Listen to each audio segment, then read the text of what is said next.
একটা মেয়েকে বলবো, রোজার আগে আপনার টিকটকের সমস্ত ভিডিও ডিলিট করতে হবে, আপনার ফেসবুকের সমস্ত বেপরদার ছবি ডিলিট দেওয়া লাগবে। যুবক ভাই আছে কিনা বলো?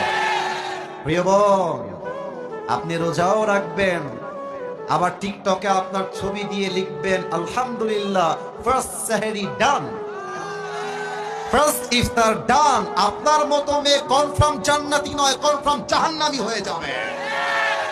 রমজান আসার পূর্বে delete your all the videos from TikTok, from social platform।